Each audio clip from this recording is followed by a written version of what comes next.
muchas de ellas me han dicho, especialmente las más jóvenes, que deciden no tener hijos, porque sienten que no pueden compatibilizar especialmente el trabajo en terreno, que muchas veces tienes que trabajar los fines de semana, las vacaciones, no tienes feriado, no tienes verano. Históricamente, la mujer ha enfrentado desafíos significativos en cuanto a la visibilidad, acceso a recursos, oportunidades de liderazgo y toma de decisiones. El campo necesita urgentemente incorporar su visión y talento para afrontar los desafíos del siglo XXI. Hola a todos, les doy la bienvenida a otro capítulo de nuestro podcast Diálogos del Agro, auspiciado por Empresas Yansa. Soy Florencia Pessoa y hoy conversaremos sobre el rol de la mujer en el agro, el panorama actual, los desafíos y barreras que existen.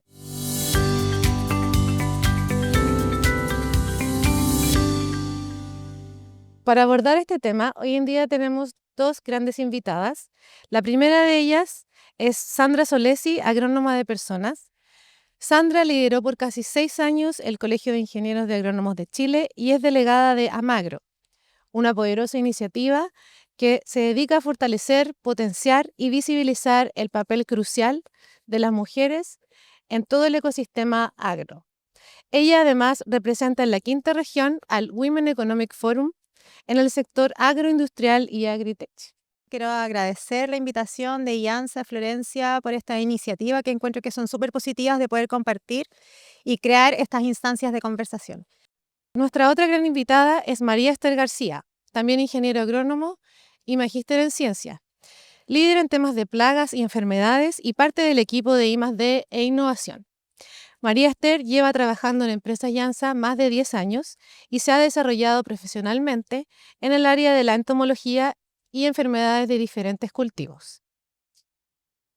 La primera pregunta que me gustaría hacerles a ambas es ¿qué las motivó a elegir la agronomía? Bueno, ¿qué me motivó a mí a estudiar agronomía? Yo tenía 15 años, estaba en el colegio, cuando fue la casa de estudio donde yo me titulé a dar una charla respecto a lo que era estudiar agronomía y en ese entonces medicina veterinaria.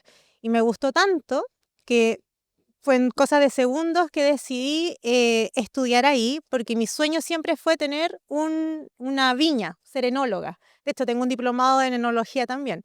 Eh, y de a poquito me fui dando cuenta que mi talento iba más ligado a las personas que a los cultivos propiamente tal. Entonces, en mi primer trabajo estuve vinculada con temas de auditorías de proceso, después, bueno, tal como mencionaste tú, como gerenta del Colegio de Ingenieros Agrónomos de Chile y actualmente me desempeño como agrónoma de personas. Entonces, desde el primer momento me sentí llamada por la tierra, por trabajar, por cultivar, por esas conexiones que de forma natural van creciendo cuando uno es pequeña o está en los primeros años de la universidad y después, con el paso del tiempo, con las experiencias laborales, se van transformando.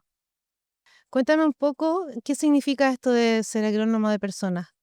Bueno, tal como tú mencionaste en la presentación, durante mucho tiempo fui gerenta del Colegio de Ingenieros Agrónomos de Chile y estando ahí, mi única misión era hacerlo lo suficientemente atractivo para que las personas que estudiaban agronomía y egresaban de esa carrera se colegiaran. Entonces el presidente ese entonces me dijo, lo único que tienes que hacer tú es aumentar el número de socios. Y tomé esta institución, esta asociación gremial, eh, y la modernicé, por decirlo de alguna forma. Empecé a hacer días de campo, eventos, la página web, las redes sociales, el relacionamiento, en ocuparme de que los socios y socias del colegio se sintieran a gusto y que pertenecían a un lugar. Entonces, todo ese saber que yo aprendí estando como gerenta en la cantidad de años que tú mencionaste en un principio, me llevó a tomar todo ese conocimiento y poder crear yo mi propio trabajo, donde de forma natural nace este concepto de ser agrónoma de personas, porque la idea es que detrás de cada proceso productivo efectivamente es muy importante la calidad y la condición de la fruta, que no erosionamos el suelo, cuidar los recursos naturales, pero hay personas que trabajan para que eso suceda y sea de esa forma y podamos ser la potencia agroalimentaria que aspiramos a ser. Entonces todo ese conocimiento lo tomé para empezar a acompañar empresas, asesorar a personas, que hay mucha gente que está en reinvención laboral y no sabe cómo reinsertarse en el sector agroalimentario sin trabajo. Entonces, tomé todo ese aprendizaje del colegio para poder dedicarme a apoyar a las personas y empresas a que puedan ser más visibles, a cumplir su objetivo, a llegar a más partes, para lograr un posicionamiento de marca adecuado para las personas que quieran trabajar conmigo. Bien, gracias por la explicación, muy buena. Muy buena. Antes de enfocar en mi respuesta, quiero dar las gracias, Florencia, por la invitación, por esta instancia para compartir con Sandra, que no nos conocíamos. Y bueno, con respecto a que qué me motivó, yo vengo de una familia que vivía muy cerca de Chillán, cercano a Portezuelo, que es una comuna rural de acá de la región de Ñuble. Y mis tíos, mi mamá, eran técnicos agrícolas y siempre estuvieron enfocados en hacer las mejoras en la casa de sus papás, en la casa de sus tíos, pero siempre terminaba una temporada y quedaba la sensación de que se podía hacer algo mejor. Se podía hacer algo mejor. Y bueno, ya fui creciendo, y más en la adolescencia, y me fui dando cuenta que uno puede hacer esas mejoras de forma sencilla y cada temporada se nota. Hasta que ya estaba ya cercano a cuarto medio y decidí que lo que me gustaba a mí era la agronomía. Sin embargo, con el tiempo, en el proceso de terminar la carrera y ya finalizando la carrera, es cuando ya tomo la opción de que mi fuerte o mi talento, como mencionó Sandra, iba enfocado al área de entomología. Así se da todo este lapsus en el tiempo, digamos, de mi desarrollo profesional. ¿Y cómo ven ustedes el panorama actual de la mujer en el sector agropecuario y agroindustrial en Chile? ¿Y cuáles creen que son las barreras y los mayores desafíos que enfrentan hoy en día? Yo siento que efectivamente el panorama que actualmente enfrentamos las mujeres en el sector agroalimentario es favorable. Hemos ido avanzando en ciertas temáticas, por ejemplo, INDAP tiene el tema de mujeres rurales, hay otras entidades que están potenciando que las mujeres emprendan y nos ha facilitado un poco el camino para nosotras poder desarrollarnos. Sin embargo, a pesar de todo ese avance que uno puede ver en las universidades, en las casas de estudios, técnicas, las organizaciones gremiales, institucionales y empresas, siento que hay algunas brechas que todavía están ahí presentes y que nos hacen que la vida sea un poco más desafiante. Sin embargo, no significa que nos van a frenar. Y una de ellas, a mi juicio, es conciliar la parte laboral, en mi caso personal, con ser madre, por ejemplo. Que muchas veces nos tenemos que hacer cargo de las cosas de la casa, de los hijos, y descuidamos, por decirlo de alguna forma, nuestra parte profesional, porque tenemos que elegir.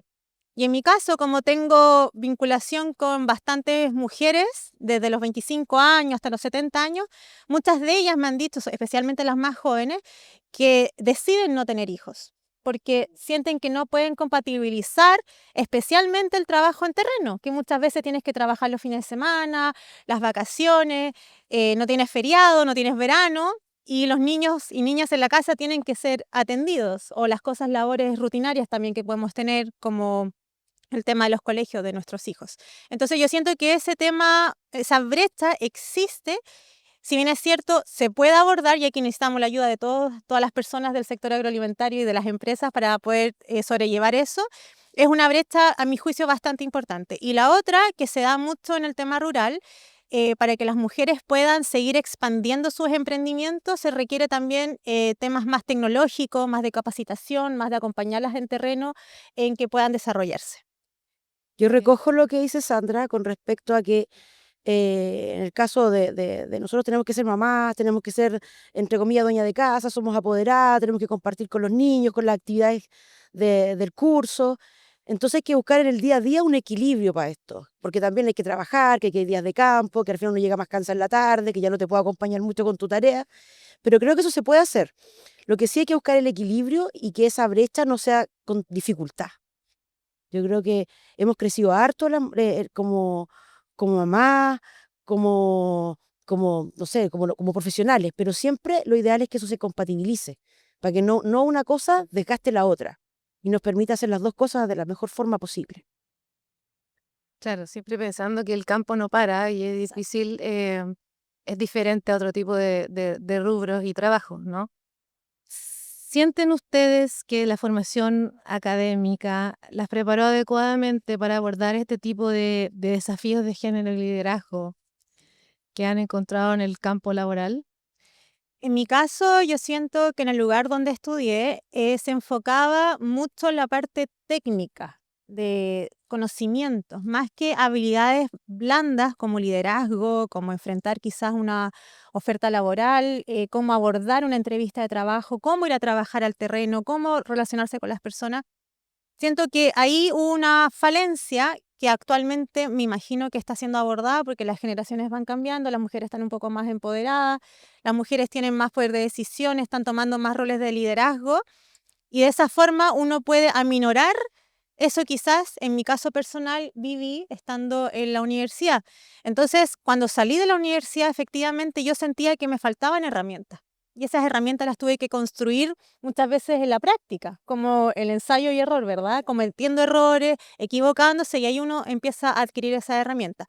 Y por lo mismo, yo creo que es muy importante que las generaciones que están actualmente estudiando en la universidad o centro de formación técnica sepan que existen lugares donde pueden ser parte y de esa forma también aprender. Por ejemplo, el Colegio de Ingenieros Agrónomos de Chile, o AMAGRO, que es la Asociación de Mujeres por el Agro, donde efectivamente eh, en estas asociaciones podemos encontrar ese sentido de pertenencia, de poder conocer otras realidades, otras experiencias, otras trayectorias. Entonces, cuando tú sales de la universidad, ya no sales tanto como sin saber o más tímido o reacio a poder interactuar. Entonces, yo creo que actualmente eso está cambiando. Sin embargo, en mi época yo siento que la formación académica era netamente técnica y de conocimiento, y mientras mejores notas te sacabas, muchísimo mejor, pero no abordaban el tema de los vínculos, de las relaciones, de cómo enfrentar, insisto, tu primer trabajo, que muchas veces ni siquiera sabes lo que tienes que firmar, simplemente dices que sí porque necesitas trabajar o hacer tu práctica profesional. Entonces, en mi caso siento que fue un poco débil, pero yo tengo la esperanza y por lo que veo también, que actualmente eso está cambiando. En mi casa de estudio yo creo que ahí hubieron varias cosas que nos motivaron, digamos, en el grupo que teníamos nosotros a lidiar un poco con esto. Había más o menos en esa época un tercio éramos mujeres, el resto eran hombres. Entonces tuvimos que acostumbrarnos a trabajar con ellos desde ya. Entonces, para los trabajos, para los informes. Entonces, eso nos ayudó mucho. Sin embargo, no hay una asignatura, si lo queremos ver así. No hay un proceso que a cada alumno le enseñen a enfrentar estos problemas en el tiempo. Porque puede que su primer trabajo no lo presente, pero puede que en el tiempo sí se dé.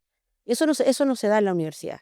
Pero sí, de esta forma de acompañarte, de los profes, de cuando tú tienes alguna falencia en algún conocimiento, sí te pueden ayudar, pero a nivel, digamos, de docente, no a nivel de cómo armonizar esto con grupos, con equipos, como líder, tratando de manifestarte del punto de vista en el cual tú tienes que ser el que va a llevar a un grupo para hacer las mejoras, y que ese grupo tiene que tratar de apañarte, de seguirte, de apoyarte y de hacer las actividades como corresponde para poder tener un futuro, digamos, que se enfoque en lo que tú propones. ¿Podrían contarme alguna anécdota, algo que les haya pasado, que hayan sentido que fue realmente discriminatorio o que las haya hecho sentir mal durante su experiencia en la universidad y laboralmente? En mi caso, mientras estuve estudiando, viví una situación bastante incómoda respecto a mi apariencia física por ser mujer, que no me estaba permitido, por ejemplo, pintarme las uñas, ponerme aros, tener maquillaje en los ojos. Y ese tipo de actitudes, a mi juicio, no corresponden, porque no significa que por ser ingeniera agrónoma tenga que dejar de ser mujer o perder ese toque femenino que muchas veces nos caracterizan, o bien masculinizar un poco más mi apariencia para ser tomada en cuenta, que básicamente ese era como el escenario en el fondo, como de si te arreglas mucho, la gente no te va a tomar en serio porque la gente en el campo tiene que trabajar con cierta vestimenta. Entonces, como eres mujer, no puedes maquillarte. Así fue ¿Un académico? Sí, fue una persona del área docente, por decirlo de alguna forma. No fue alguien, un par, no fue un compañero o compañera, pero ojo que además, ahora que me lo mencionaste tú, Florencia, me hiciste recordar esa situación, que habían otras personas que avalaban a este docente de que estaba en lo correcto, que en el fondo nadie me iba a tomar en cuenta en el campo, por ejemplo, si tengo un vestido o si llego muy arreglada. Entonces, eso fue bastante, Limitante. claro, frustrante, un poco doloroso, pero también como mi personalidad es como mucho de conversar, de preguntar, obviamente no me iba a quedar callada y tuvimos ahí un intercambio de opinión y hasta el día de hoy siento que las mujeres tienen el derecho de vestirse como quieran, mientras se sientan cómodas y no por eso van a ser menos profesional en terreno, en un laboratorio, detrás de un escritorio. Y otro también, que eso ya fue más adulta, laboralmente hablando, que por alguna razón que desconozco, en una reunión de directorio, al ser la única mujer, de forma automática me decían, ¿sabes qué? Sandrita, ni siquiera Sandra. Sandrita, por favor, ¿puede tomar nota usted de la minuta de la reunión? ¿Puede agendar la reunión? ¿Puede asegurarse que todos tengan café? Que haya agua en la oficina de reuniones, siendo que por el cargo que tenía no tenía por qué hacerlo. Entonces, de forma automática, si hay una mujer sentada en una reunión o en una salida de terreno, da lo mismo el ambiente, de forma automática es que la mujer tiene que adoptar quizás un papel como más administrativo, más manual, más de llevar las cosas, de gestionar, de atender al Claro. resto, que esa labor como mamá igual la tenemos súper como enraizada, como de cuidar, pero no significa que por eso voy a tener que estar atenta a algo, siendo que hay 15 personas en la misma reunión que yo. Entonces, cosas así me han pasado en varias oportunidades. Fíjate, yo me puse a recordar ahora una situación que en realidad en ese momento no fue tan significativo, que en una revisión de tesis, yo creo que por mi forma de ser, que era como muy buena para conversar y como que me concentraba poco a lo mejor, un docente me dijo que jamás iba a poder trabajar en grupo, jamás iba a poder liderar un equipo, y menos si el equipo era grande. La cosa es que ahora, haciendo estos recuerdos, cuando me volví a, como a hacer, digamos, a tomar de nuevo esto que me dijeron, fue cuando llegué a la compañía. ¿Y por qué? Porque aquí sí el grupo era grande. Sí, ya yo tenía que estar frente a todos y tratar de que prevaleciera lo que yo estaba tratando de comunicarles. Pero no lo vi y no lo asumo ahora tampoco como que era un asunto de hombre o mujer. Lo vi y que yo creo que le habría pasado a cualquier colega que estuviera en ese pie, es que había que pararse frente a un grupo y que consideraran, que tomaran en cuenta lo que yo les quería decir. Porque además era un grupo que ya estaba de muchos años conformado, se conocían desde tiempo, tenían una cultura de trabajar en grupos que ya también la conocían. En cambio, yo era como un pollito nuevo que venía a darles otras ideas. Era un pollito nuevo que venía a comentarles otra forma de trabajar. Entonces, eso fue como la dificultad, pero fue inicialmente. Después, de a poquito, aprendí a tratar de conocerlos primero, para llevarlos, y después tratar de inculcar lo que yo quería, y no fuera todo tan brusco. Y yo creo que me resultó. Qué bueno que no tomaste la opinión de Wow. aquella persona y tuviste la resiliencia para poder avanzar. Bien ahí. Bueno, Sandra, ¿por qué es tan importante, según tu opinión, visibilizar la propuesta de valor y el trabajo de las mujeres en el agro? ¿Y qué impacto genera en el área de sostenibilidad e innovación? Ahí nos puedes contestar tú, María Esther. Mira, yo siento que visibilizar el rol de la mujer es súper importante hacerlo en el momento presente, porque de alguna forma, si tú te vas hacia atrás, las labores que se realizaban en el campo muchas veces eran invisibilizadas, no eran tomadas en cuenta, no eran, históricamente no eran valoradas, era lo que la mujer tenía que hacer. Entonces, no había opción, no tenían opción de hacer otra cosa. Entonces, visibilizar todo ese trabajo hacia atrás en el momento presente es súper importante. Existen muchas, bueno, yo soy parte de una asociación gremial justamente para poder apoyar a que las mujeres con el trabajo que día a día realizan puedan salir adelante, que tengan ganas de hacer cosas, que sientan que pueden pertenecer a una comunidad, a una asociación, a un grupo y aprender de otras personas. ¿Y por qué esto tiene relación con la sostenibilidad, a mi juicio, y con la innovación? Es porque las mujeres, de forma innata, nos ocupamos de administrar los recursos que nos entregan. Porque además, muchas de ellas, o de nosotras que estamos acá, somos mamás.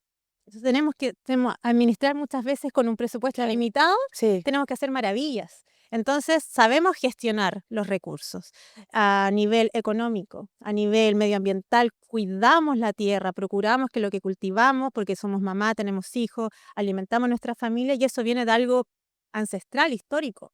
Entonces, tiene mucha relación con la sostenibilidad. Y por otra parte, con el tema de innovación, a mi juicio también, es que las mujeres somos capaces de ver quizás el panorama completo y tener más sinergia con otra y entregar soluciones que quizás una sola cabeza no es capaz de ver.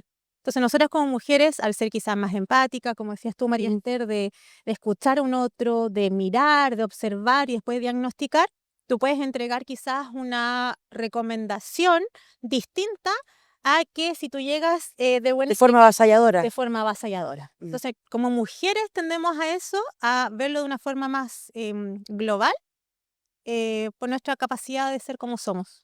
Eso es mi opinión respecto a eso. Fíjate que yo creo que el punto parte en que uno no, como lo decía, el ser avasalladora con una idea, con una iniciativa, con un proyecto, no va a lograr de repente que las cosas sean bien.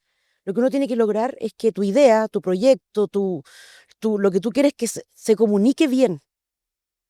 Cosa de que el grupo al que te estás dirigiendo te entienda, le interese, le dé valor y te apoye. Y yo creo que es muy bueno trabajar en equipo. Y eso es el respaldo que uno tiene que tener para que después las cosas funcionen. Siempre he pensado que trabajar solo no aporta mucho, en cambio si uno trabaja con un equipo y que el equipo esté claro con la idea, se pueden hacer muchas más cosas y mejores cosas. Y eso lo ves también con tus compañeras agrónomos. Eso lo he visto, lo vi, por ejemplo, con mis compañeras de universidad que partieron haciendo actividades bastante más limitadas y ahora tienen buenos cargos, se desempeñan muy bien. Lo viví también cuando yo llegué a la compañía, en el área I+D, yo soy la única mujer. Y si bien no fue fácil, pero tampoco fue una cosa que Posible. imposible. Pero tuve que jugármela con eso un poquito más. Creo yo que primero pensar las cosas, tratar de darle vuelta, entenderlos un poco más, la forma de trabajar y ir mezclando con mis ideas. Claro. Em, como tú trabajas con mucha gente, Sandra, de Amagro, Sí. creo que has podido ver como a lo largo de tu carrera, digamos, has podido escuchar y conocer muchas perspectivas, muchos testimonios de mujeres y hablar un poco desde como siendo un poco la voz de todas esas mujeres que trabajan. Por eso creo que es súper importante lo que mencionan y que quizás no está tan visibilizado Claro. hoy en día. Sí, así es. ¿Y puedo agregar algo, Florencia, respecto a eso? Yo también siento que muchas veces como mujeres nos cuesta un poco creernos el cuento, como de saber que podemos hacer las cosas, necesitamos a otras mujeres que nos digan que efectivamente podemos lograr esas cosas. Entonces, por eso siento que el tema de las asociatividades, de los grupos, nos permiten impulsarnos a todas, que te sientes como que perteneces a algún lado y que no estás sola y que quizás puedas trabajar con una persona que es completamente distinta a ti y se complementan. Entonces eso hace que tú puedas impulsarte de una forma más segura y de esa forma también poder crecer. Y visibilizar eso es súper potente, es súper bonito, es súper llamativo, que las mujeres se acercan justamente porque necesitan conexiones, Contención y necesitan contención. integrar y necesitan como compartir. Yo creo que basado en eso, el trabajo en equipo es el que más te puede ayudar a hacer a que, entre comillas, una mujer o un hombre, el que esté liderando, pueda hacer un buen trabajo. Si es una mujer, mucho mejor, que le vaya muy bien y que se hagan las cosas. Yo creo que eso es súper importante, pero yo creo que tiene que haber un equipo atrás que te ayude y que vaya a estar contigo, como se dice, en las buenas y en las malas. O sea, Claro. si lanzamos esta idea, lanzamos este proyecto, lanzamos esta iniciativa, vamos, ¿cachai? Y que no hayan trabas. En realidad eso también le pasa mucho en los liderazgos de mujeres. A veces Sí. hay muchas trabas, hay mucha incredulidad, Incredulidad. Ujú. desconfianza, pero yo creo que eso con el tiempo se puede, o sea, hay que demostrar que uno tiene la razón, que uno puede hacer cosas bien. Eso pasa por la confianza también de la persona que va a liderar. Tal Y cual. eso es para hombres y mujeres, ¿eh? Sí, exacto. No es solamente en el caso de una mujer. Sí, de acuerdo. A menudo se dice que la diversidad impulsa la innovación. María Esther, ¿cómo se traduce la inclusión efectiva de las mujeres y la perspectiva de género en la generación de nuevas ideas y en el aumento de la competitividad en la empresa? O sea, yo lo veo en el caso de la inclusión de las mujeres que, o sea, cómo va a quedar demostrado en el tiempo cuando haya más mujeres haciendo las actividades que hacen los hombres. Claro. Esa es la primera forma de incluir, que haya más. En el área agrícola, yo creo que cada vez son más. Yo creo que cada vez se ha mejorado. Esto va en aumento. Yo creo que es mucho más rápido que lo que pasaba hace 20 años atrás. Y en la compañía yo me he dado cuenta que sí han llegado más mujeres a trabajar en la parte agrícola. Y no necesariamente con la parte agrícola, digamos, de la tierra, de la Claro. planta, de la remolacha en sí, sino que a nivel de compañía. Que son muchas más mujeres ahora que antes. ¿Cómo se va a ir demostrando eso en el tiempo cuando exista más permanencia durante el tiempo y que vayan escalando también dentro de la jefatura? Claro. Que no hay una Exacto. limitación. Exacto, eso es muy importante ahora, sobre todo en este mundo del agro. Sandra, desde la red y el acompañamiento, y María Esther desde el lado de la empresa y de innovación, ¿cómo pueden estos dos enfoques trabajar juntos para lograr una mayor equidad y desarrollo en el sector? Yo creo que el hecho de pertenecer a una red donde es transversal a lo largo de Chile, no necesariamente tienen que ser agrónomas, tienen que estar ligadas con el sector agroalimentario en general, y acompañar esos procesos, efectivamente eso va a estar sí o sí relacionado con una empresa. ¿Por qué? Porque muchas de esas mujeres o son dueñas de empresas, son dueñas de terreno o trabajan en empresa, entonces van a permear, por decirlo de alguna forma, lo que está haciendo el gremio a la empresa, lo llevan. Nosotras, como asociación gremial, realizamos muchos encuentros a nivel nacional, por regiones, idealmente. Y ahí también invitamos a que las empresas nos conozcan, sepan de qué se trata, que no es un tema de, de moda, que, sí, tienen que haber mujeres en puestos de liderazgo, el tema de las cuotas. No es algo que esté por ley y tengamos que hacerlo, sino que existe la opción de poder hacerlo y qué mejor desde la parte gremial o académica también muchas veces que se separa un poco de la parte empresaria y de la parte asociatividad y después está la parte académica, no se enlazan, cuesta un poco hacer eso. Que las empresas estén abordando estas, me imagino yo que tienen políticas de género o de inclusión, pero desde la red y acompañamiento que puede ofrecer una red, en este caso, valga la redundancia, como Amagro, va a potenciar que las mujeres que tengan ciertos roles de liderazgo o que estén a cargo de campos o de empresas muchas veces heredadas o temas tradicionales, puedan llevar eso. Y tal como decía María Esther, que me gusta mucho su visión de trabajar siempre en equipo, po. Siempre colaborativamente, siempre escuchando al otro, siempre integrando, que no es algo impositivo, sino que es algo de forma colaborativa. Sí, yo creo que en ese caso puntual, en lo que tiene que ver con el desarrollo de estos equipos, tiene que haber también un empoderamiento, que eso ya va, eso ya viene Ujú. de hace rato en la compañía y a nivel global, digamos. Pero para que eso tenga un buen fruto, tiene que haber un equilibrio entre las ideas, entre el grupo que está contigo, en la jefatura. Claro, Y tiene que haber por parte de la persona una confianza de lo que tú estás mostrando se pueda cumplir. Tampoco hay que volar con las ideas. claro. No, hay que ser un poco aterrizado. Siempre en equilibrio. Pero es Exacto, importante siempre en eso equilibrio. de la colaboración, porque eso te lo Claro, esa mirada te la puede dar otra persona que quizás está afuera. que pueda decir tú sí, oye, frénate un poquito, Exacto, hasta aquí vamos. exacto. Claro.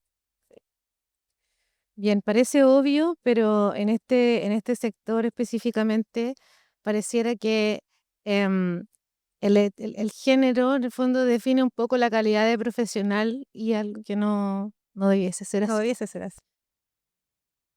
A ver, después de todo lo que conversamos sobre temas de formación y lo que me han contado un poco cómo han enfrentado su desarrollo profesional, si tuvieran que darle un consejo a otra mujer que está Ujú. empezando su camino como agrónomo, eh, ¿cuál sería? ¿Qué le aconsejarían a esta persona? Yo, por la experiencia que he tenido y que lo he hecho, porque como también hago clases a gente que tiene entre 18 y 20 años, es siempre decirles que cuando no sepan algo, busquen, se acerquen, que no están solos, no están solas las Ujú. personas. Entonces, yo soy súper fan del tema de los gremios. Aquí voy a volver a hablar del Colegio de Ingenieros Agrónomos de Chile y de la Asociación Gremial de Mujeres por el Agro, porque son em, agrupaciones que permiten entregarte un respaldo, que permiten que te sientas perteneciente. Esa fue una de mis labores cuando fui gerente, que la gente que llegara, independiente de quién fuese, íbamos a ayudar. Pertenecer a un grupo. Pertenecer a un grupo. Si alguien no tenía trabajo, ok, busquemos con quién podemos vincularlo. Si alguien tiene algún problema, ok, veamos cómo lo podemos apoyar. Entonces, las personas que están estudiando actualmente y van a salir el día de mañana y van a tener su título universitario, generalmente no saben muy bien cómo conectarse. Ujú. Entonces, como averiguar, salir a preguntar, ir a las empresas, hacer un mapeo del sector donde ellos se encuentran, efectivamente, cómo poder abordarlo, pero no quedarse sentado esperando que las cosas lleguen. Uno tiene que hacer cosas para que las cosas pasen, salir a buscar. Entonces, ese sería mi principal consejo, es salir a buscar un grupo, conversar con las personas, hablar con los profesores, hablar con sus familias, preguntarle cómo está el entorno laboral. Eso sería básicamente como apoyarlos en que se puedan vincular, más allá de tener un diploma en la mano. Si tuviéramos que acotarlo al tema específicamente de las mujeres y la discriminación que podemos llegar a ver, esta segregación, como, ¿qué le dirían ustedes a una persona, a una mujer que en el fondo se puede ver enfrentada a situaciones como las que conversábamos recién? Eh, hay dos consejos con respecto a lo que tú mencionabas antes que yo diría. Uno que es como la parte profesional, que es la de siempre buscar, observar, de ahí diagnosticar y de ahí dar solución. Todo tiene un tiempo, una metodología. Y segundo, confianza, confianza en uno, confianza en lo que uno proyecta y perseverar. Si uno tiene una idea, si uno tiene una convicción, tiene que tratar de primero mostrarla. Nadie va a creer algo que uno le quiera contar si no te conoce o no conoce tu idea. Pero tienes que mostrarla, tienes que decirlo para que la otra persona pueda tomar tu idea, tomar... A lo mejor estás equivocado, a lo mejor puedo estar equivocada en muchas cosas, pero tengo que hacerlo saber a otra persona para saber si realmente estoy en lo correcto, estoy en lo equivocado. En ese sentido, puedo abordar lo que dice María Esther, que a mí me pasa varias veces a la semana que llegan mujeres a preguntarme cómo pueden hacer que las cosas pasen, cómo sacar su voz, cómo tener su propio emprendimiento. Y yo digo, ¿sabes qué? Hazlo. No existe una fórmula secreta de, sabes que tengo que tener cierta cantidad de cursos, porque las mujeres siempre, nunca es suficiente. No sé si les ha pasado que cuando uno va a postular una oferta laboral, hay una cosa que no cumplimos y no vamos a postular, porque queremos tener el 120%, Todo. todo. Entonces, eso es como una autoexigencia muy grande. Entonces, en ese caso, eh, como decía María Esther, que encuentro que tiene mucha razón en hacer que las cosas pasen, como mostrarte, Claro. salir, hablar, que no te den miedo. Muchas veces el miedo nos paraliza y tener esa confianza suficiente también se trabaja. Confianza y perseverancia, Sí, entonces sería como sí. Sí. los términos clave para esta pregunta. Vamos a pasar a la última pregunta. ¿Cómo se imaginan ustedes el rol de la mujer en el agro chileno dentro de 5 años? ¿Y qué cambio les gustaría ver materializado? A mí me encantaría ver a más mujeres en roles de liderazgo. Me gustaría ver más mujeres en la academia, más mujeres investigando, más mujeres en terreno, haciendo cosas que muchas veces nos desafían. Más administradoras de campo, por ejemplo. Yo creo que Todo eso es posible en la medida que nosotras mismas también seamos un ejemplo y podamos apoyar a las generaciones futuras en que realmente sí se puede, a pesar de que muchas veces tengamos miedo y nos dé un poco de pudor, mostrarnos un poco más porque nos han enseñado que mejor no mostrarse tanto porque eso no es algo positivo. Entonces, me gustaría ver eso. ¿Y de qué forma se podría materializar? Aquí voy a ser súper reiterativa porque creo que sentirse perteneciente a un grupo, a una asociación, una organización o algo nuevo que quizás uno pueda crear, permite darle esas directrices a las mujeres que necesiten como ese apoyo, como ese impulso para poder lograr lo que efectivamente quieren lograr y que efectivamente se puede hacer en equipo, colaborando, confiando también en cada una de nosotras las capacidades que tenemos, que son infinitas y que podemos materializar desde el momento cero. Yo lo veo, fíjate, más, y me gustaría, sí, muchísimo, que la mujer fuera mucho más empoderada en todas sus, en todas sus áreas. No nos veamos solamente en el área agrícola, porque el área agrícola es muy importante, pero yo creo que si en todas las áreas la mujer se mostrara y se viera, porque yo creo que ahí va otra, va una cosa pegada a eso, pueden haber muchas mujeres empoderadas, pero lo importante es que eso se visibilice, que se muestre, que digan, oye, tenemos una mujer acá que hace esto, tenemos una mujer acá que hace esto otro. No que se quede como guardadito, como bonito, como silencioso. Eso, y cómo lo veo en los 5 años, que yo creo que esto va en aumento, me gustaría sí que fueran más jefaturas de mujer. Sí. No solamente en la compañía, puede ser en otras áreas, de gobierno, ministerio, educación, colegio, universidades, porque siempre el decano. Sí. Son cosas así. A veces son cosas chicas, pero yo creo que eso me gustaría. En un banco. Claro. Con el tiempo hemos ido viendo cómo cada vez más mujeres han llegado a lugares de dirección en diferentes Sí. rubros y esperamos que así sea también en este mundo del agro. Sí, Me encantaría que fuera sí, así. que se Sí, visibilice. dice, yo también coincido en lo que dice María Esther, es mostrarse, visibilizar, salir, Sin hablar, miedo. sacar la voz, sin Sin miedo, miedo. con confianza. Y bueno, y si da miedo, hazlo con miedo. Claro. Mejor hacerlo que no hacerlo. Sí. Es cierto. Hemos llegado al final de este capítulo y quiero agradecer a nuestras tremendas invitadas por esta interesante conversación, por compartir su visión y visibilizar el liderazgo y empoderamiento femenino en el mundo del agro. Nos vemos en un próximo capítulo de Diálogos del Agro.